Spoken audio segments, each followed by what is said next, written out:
Assalamualaikum warahmatullahi wabarakatuh. Perkenalkan, saya Zakwan Arika, NIM 160240099. Saya Muhammad Tasik Babaruk dengan NIM 160-24118. Saya Syarif Wijaya dengan NIM 160-24102.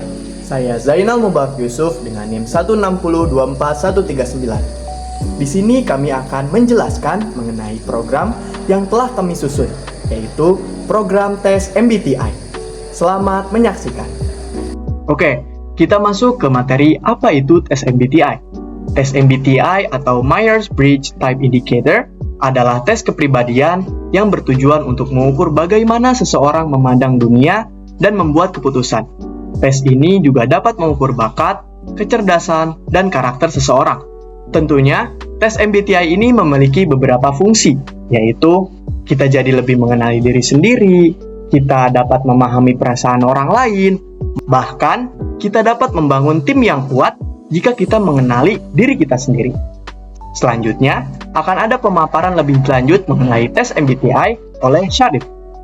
Selanjutnya, saya akan menjelaskan tentang klasifikasi tes MBTI. Tes MBTI didasarkan pada 4 dimensi utama yang bertolak belakang, yaitu extrovert atau introvert, sensing atau intuition, thinking atau feeling, dan judging atau perceiving. Tipe extrovert atau introvert dibagi berdasarkan kemampuan mereka untuk berinteraksi dengan dunia luar. Sedangkan sensing atau intuition berdasarkan pada cara mereka memperoleh informasi, yaitu dari merasakan atau berdasarkan intuisi dan pemikiran abstrak. Thinking atau feeling yaitu pembagian berdasarkan cara mereka mendapatkan keputusan, yaitu melalui berpikir logis atau merasakan. Sedangkan judging atau perceiving dibagi berdasarkan cara mereka untuk menetapkan keputusan, yaitu apakah dia itu bersifat tegas ataupun menerima. Dari 4 dimensi tersebut akan menghasilkan 16 kemungkinan atau tipe kepribadian yang berbeda. Selanjutnya, teman saya Zakwan akan menjelaskan penjelasan berikutnya. Baik, selanjutnya saya akan menjelaskan tentang bagaimana garis besar program tes MBTI yang ada, kemudian bagaimana flowchart dari program ini dapat berjalan. Yang pertama, itu garis besar program tes MBTI. Itu ada menentukan apakah pengguna tersebut adalah extrovert atau introvert. Selanjutnya, menentukan apakah pengguna itu intuitif ataukah sensing. Kemudian menentukan apakah pengguna termasuk personal yang feeling ataukah thinking.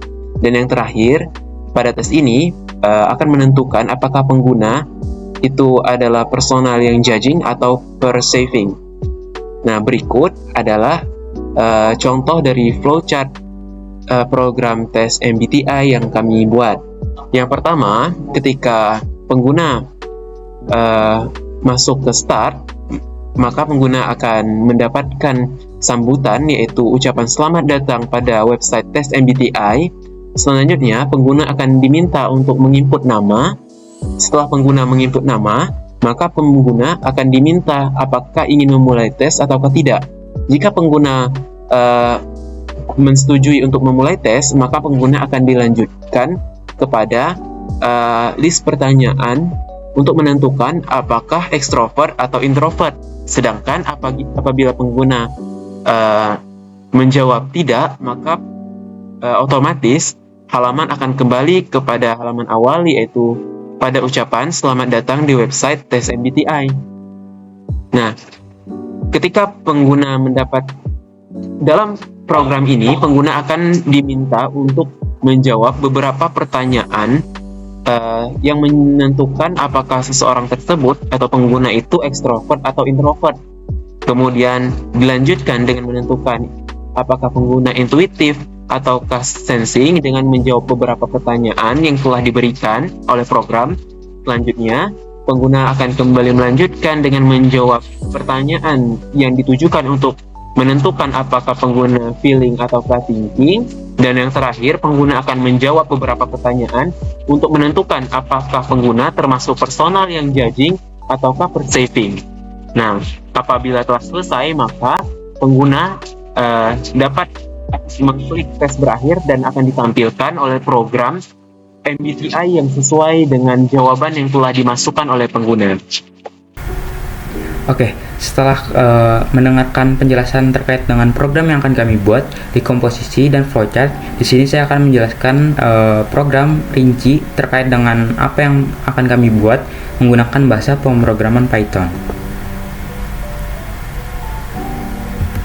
Di sini ada program yang telah kami buat. Sebelum itu, saya akan menjelaskan kamus yang tersedia, yaitu variabel-variabel yang digunakan. Yang pertama ada ketentuan, yaitu variabel input untuk persetujuan ketentuan. Kemudian ada nama, yaitu variabel input untuk nama pengguna. Kemudian ada pilihan, variabel input untuk pilihan lanjutan. Question, variabel sebagai array untuk pernyataan yang akan diberikan. Kemudian ada IE, NS, TF, JP, yaitu variabel untuk dimensi masing-masing, yaitu untuk menyimpan skor. Kemudian ada answer IE, answer NS, answer TF, answer JP, yaitu untuk menyimpan jawaban pengguna. Kemudian ada skor IE, NS, TF, JP, yaitu variabel untuk menyimpan skor total pada masing-masing dimensi. Kemudian ada hasil, yaitu variabel untuk menyimpan hasil akhir tes kepribadian. Kemudian ada QE, QIE, QNS, QTF, QJP, yaitu variabel indeks untuk mengakses tiap-tiap pernyataan. Kemudian ada deskripsi MBTI. Yang pertama, kami menyediakan output, yaitu selamat datang, di mana untuk menyapa para pengguna dan juga memberikan ketentuan. Di sini kami menggunakan fungsi looping atau while, yaitu digunakan untuk looping, di mana loopingnya ini tidak terhitung sampai kapan, karena fungsi looping ini digunakan untuk ketentuan, di mana kami memberikan ketentuan jikalau pengguna merasa setuju, maka otomatis pengguna akan keluar dari looping ini dan melanjutkan ke tahap selanjutnya. Namun jika tidak, maka otomatis looping ini akan terus berlangsung hingga pengguna merasa setuju. Nah, di sini juga kami membuat 3 kondisi, if, elif, dan else, di mana if ketika inputnya ya, maka program akan otomatis meminta nama dari pengguna. Kemudian jika pengguna memilih n atau n besar atau no, maka otomatis akan terjalan lagi looping, di mana loopingnya ini yaitu untuk memberikan pertanyaan terkait ingin mengakhiri sesi ini atau mengulang. Jikalau ingin mengakhiri sesi ini atau memilih A, maka otomatis program berhenti. Kemudian jika tidak atau B, maka otomatis program akan mengulang ke selamat datang. Namun untuk fungsi while di sini itu digunakan sebagai else, atau input yang dimasukkan itu tidak ada atau tidak tersedia atau invalid, maka otomatis akan mengulang lagi pertanyaannya, yaitu apakah ingin mengakhiri sesi ini, sehingga input yang diminta itu akan benar-benar sesuai, di mana program akan terus meminta input kepada pengguna dengan input yang sesuai. Di sini juga ada else, yaitu ketika inputnya salah, dia akan mengulang lagi pesan selamat datang, kemudian begitu hingga pengguna memasukkan input yang benar. Kemudian di sini ada variable question yang digunakan untuk menyimpan masing-masing pertanyaan, di mana tiap dimensi pertanyaan dibuat condong ke satu dimensi. Seperti dimensi IE, 5 pertanyaan ini akan condong ke dimensi E. Begitu juga dengan NS, TF, dan JP. Sehingga fungsinya ketika pengguna merasa setuju mengenai pernyataan yang diberikan, dia akan otomatis dikategorikan pada dimensi yang condong tadi. Kemudian di sini ada variabel untuk menyimpan poin, yaitu skor IE, skor NS, skor TF, skor JP, itu kami deklarasikan sebagai 0 karena untuk poinnya itu kami mulai di sini 0. Kemudian kami menggunakan fungsi for, atau ini untuk memanggil array yang tadi kami buat, yaitu dalam pertanyaan ini, yaitu for kita gunakan variabel baru QIE, QNS, QTF, dan QJP, yaitu untuk menyimpan sementara dari apa yang kita panggil. Di sini kita menggunakan inRange 5, di mana kita memanggil semua pertanyaan yang ada di sini, yaitu kelima pertanyaan. Kemudian kami juga ngeprint question dari kelimanya ini, jadi satu persatu akan muncul. Terus di sini ada variabel untuk input jawaban. Variabel ini kami tambahkan keterangan, yaitu 1 tidak sesuai, 2 kurang sesuai, 3 cukup sesuai, 4 sesuai, dan 5 sangat sesuai. Kemudian kami juga memasukkan fungsi while, di mana fungsi while ini digunakan sebagai looping ketika pengguna tidak memasukkan input yang sesuai atau input yang tidak ada di ketersediaan dari programnya ini, 1, 2, 3, 4, dan 5. Jadi ketika pengguna tidak memasukkan angka selain itu, maka otomatis program akan meminta kembali jawabannya menggunakan input yang sesuai, yaitu 1, 2, 3, 4, dan 5. Di sini juga kita menggunakan fungsi skor. Skor di sini itu untuk penghitungan akhir, sehingga ketika pengguna menjawab 1, 2, 3, 4, otomatis skor yang dipilih itu akan ditambahkan otomatis ke skor IE. Sebagai contoh, ketika pernyataan 1 saya memilih 1, maka skor IE-nya akan bertambah 1 hingga kelima pertanyaan yang telah diberikan.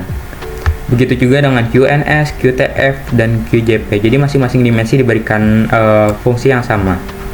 Kemudian di sini ada hasil, di mana hasil ini menggunakan rumus fungsi if dan else, di mana fungsinya ini untuk memperhitungkan kategori tadi, kecenderungan.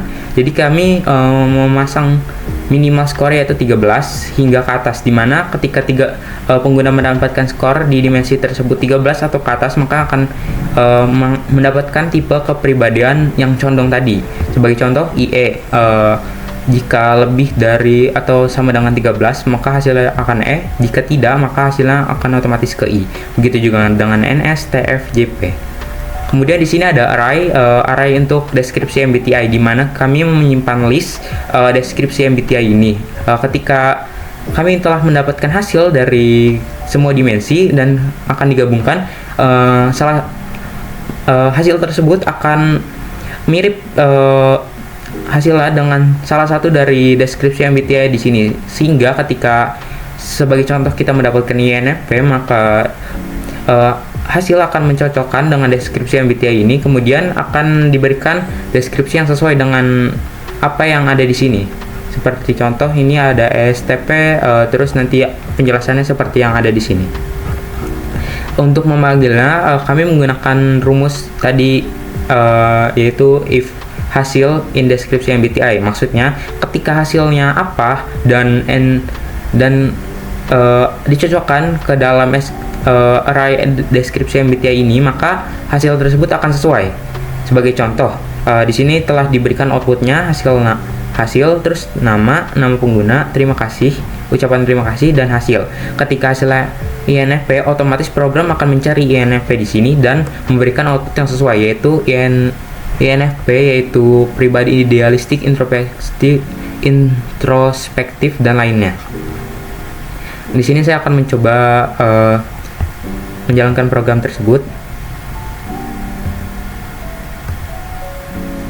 Nah, kurang lebih akan seperti ini programnya. Di sini akan menampilkan ucapan selamat datang. Saya akan mencoba untuk memberikan input no atau n.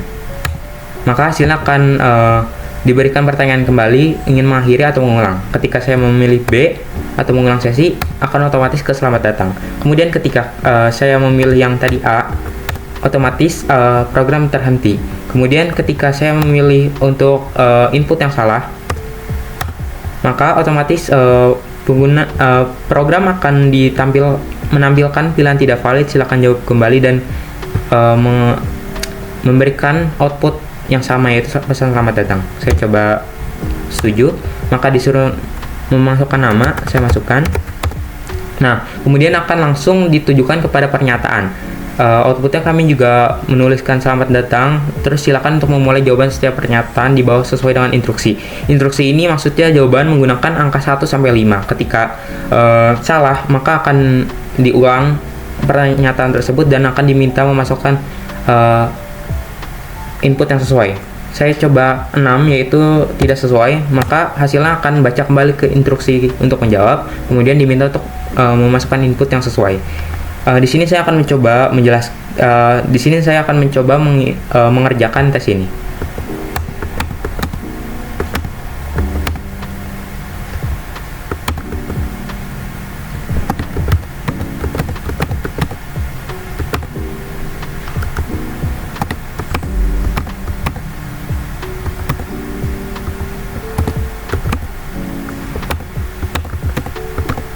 Nah, di sini telah mengeluarkan hasil, yaitu halo Faruk, terima kasih karena telah mengikuti rangkaian tes.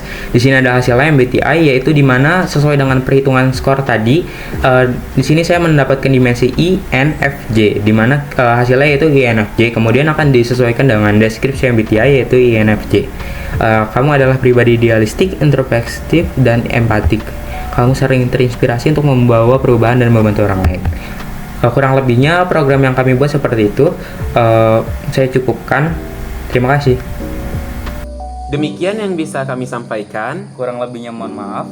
Terima kasih atas perhatiannya. Wassalamualaikum warahmatullahi wabarakatuh.